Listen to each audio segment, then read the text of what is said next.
Erik Karlsson. Yeah, it's crazy. What's your take on Erik Karlsson? Well, you know, I cannot believe they would trade him. And I saw your great panel yesterday, maybe the best Sens panel ever, I believe you called it. And you were right. It was a good conversation about you can't lose that guy. And yet, the Nashville Predators, as you just mentioned, romping through Western Canada. At one time, they had the big four, Ryan Suter, who is now the backbone of the Minnesota Wild, Seth Jones, who is now the backbone of the Columbus Blue Jackets, Shea Weber, who is kind of the backbone of the Montreal Canadiens, and Kevin Klein was the fourth guy. You know how they have a foursome now? They had a fantastic foursome in Nashville that you would never have dreamed they would move those three big guys, and they did. And they're the best team in the game right now. So it can happen, but I wouldn't like to see it happen, that's for sure. And I have a group of friends who would hate to see it happen. Do you want to meet them? Let's meet them. They've been standing around. I kind of feel creepy. I was wondering who these guys were. Come on in, you guys, and show your 65s. This is for Tara Sloan for Rogers Hometown Hockey. Look at this. She's actually interviewing the traveling Yoggers tonight at the Flames. He's just a guy. He's not even part of the crew. These are the Roman Karlssons. Oh, the Roman get Karlsson. it? Yeah, of course you get it. Yeah. So you all have your 65s. Or pretty much one's an Alfie guy, but they're all 65s because Alfie's the mentor. And I might have missed the Atwood, but I got this. Yes, good. Brendan actually works for us. He's an EVS operator at the Red Suite, which is the kind of the nerve system of Hockey Night in Canada. Yeah. All the clips we air, that's Brendan does that, but he's a Swede. So, so he's skilled. That's why he's got that great Swedish finish. Get a great Swedish finish. I like that one too. All right, so we had the traveling Yoggers, we had the Roman Karlssons. Their theory is, you know, at 65, which they all are, right? Turn and show your 65s, boys. And they're all different jerseys. Let's give a little love to that. Because I wondered coming in, like, there's just two teams that he's played for. Yeah. They're just going to go, and they've gone Ottawa, Sweden, but several different Ottawas. Yeah. Like that, give them a little love for the jerseys. The one here is, where is it? Right behind me. That's when they got the franchise, of course. We did the first game, Montreal, Ottawa. Don Cherry came in. Alanis Morissette sang the anthem before she was Alanis Morissette. She was just Alanis at the time. Right. So we're going to settle it. Somehow this weekend we're going to play a game of, these guys decided that, the Roman Senators, the Karlssons, to play rock, paper, Caesars. That's how we're going to. Wasn't it the Coliseum too when they opened it up here? That's a referee. Call him, see him. The Roman Karlssons. Hey, ladies, they're going to the market later. Okay. Now you guys get out of here because we got serious stuff to discuss. You looked great. All right, nice job. Thanks, guys. Super mullets. Look at those boys. Yeah, thanks, Brendan. You're welcome, fellas. So I was watching you interview Erik Karlsson this autumn. I think might have been week 1 of the season, and he was still not playing. Yeah. Might have been before. It was before the season. Okay, so it was before the season. And had he said that this is worse than the Achilles, I'd have thought, wow. But he said even one step further. This was like way worse. So here's the clip, the interview you did.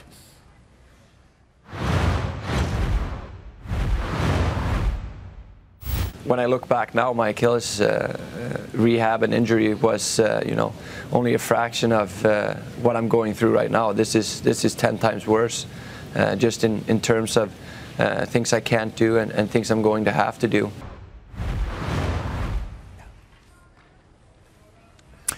So that's what I was saying to you, Tim and Sid. 10 times worse, and you could see the fear in him. You could feel the anger. In him, and I was really worried. I remember watching that day, and it didn't generate a ton of publicity, but I thought, wow, if he thinks this is 10 times worse than an Achilles, what's worse to a hockey player than an Achilles, right? I mean, that is the part of this, though, Ron, that, like, and Erik Karlsson's so great with the media, right? Yeah. He gives up a lot of time. He takes every question. He is, and no one would know this unless you work in the industry, he's phenomenal. Yes. Every stupid question he answers. Like, he's a gentleman in front of the media.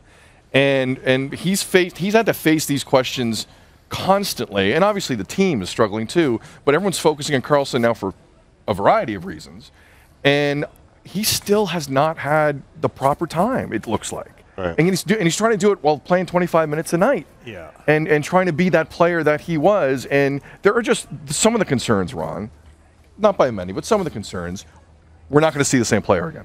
That injury was so severe, that rehab was so arduous. Yeah, we might not see the same 65. I mean, how can we ever know? I think just Rocket Richard, they said he couldn't do it, that he was frail. Jean Beliveau had a serious injury in '62, concussion. Bobby Orr had how many, and eventually it did get him. Yeah. That's always your fear. But I feel like what he said except for what you got out of him that day was very alarming. But I always kind of liken it to when I used to get my teeth knocked out in hockey, and you felt like you had this foreign object, a hockey puck, the dentist would say, "How's that cap, Ron?" It always feels great, except I feel like I have a hockey puck in my mouth. And I think that's what he's experiencing right now. He doesn't trust it. He's turning the other way. Lots of things are really difficult at this level for him. And then it starts to rattle your confidence, and it just snowballs on you. So we don't know, but I feel like he's going to work his way through it. It's just can't be easy. You started this conversation by mentioning that Heritage Classic, and Edmonton was never the same after. Montreal gets a win last night. Ottawa gets a win on Wednesday night that seemed to ease the pressure a little bit.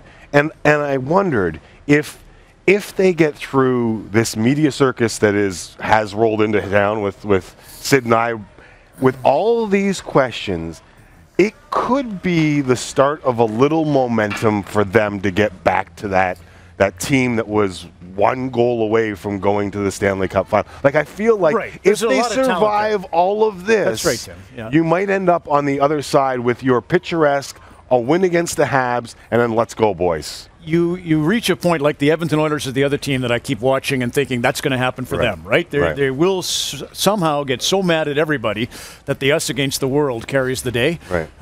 But they've lost a lot. I just feel like they've been gutted a little when they lost Zdeno Chara, when they lost Dominic Hasek, when they lose Kyle Turris. Kyle Turris was, and I love Matt Duchene, but Kyle Turris was the Condors. He was a spirit that Mark Mathot brought, that Clark MacArthur brought. Yeah, you're right. I think everybody has lost a little something. Clark was Dion Phaneuf's buddy.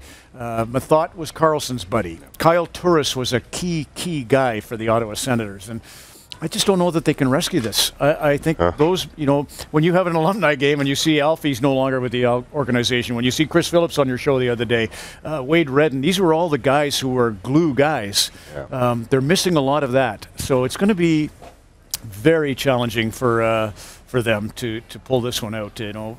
Craig Anderson's got the contract and a kind of a lot of pressure, so not easy with the guys that they moved, I'm afraid. The one thing I was really happy to hear this week, guys, was Guy Boucher getting that vote of confidence. Now, we often mock the vote of confidence in sports in 2017. I thought Pierre Dorion did well. I just think Boucher, with the schedule as well, and what they've had to do, and again, I don't think we're talking about that enough. No, that's good. The injuries, Mathot and MacArthur and people.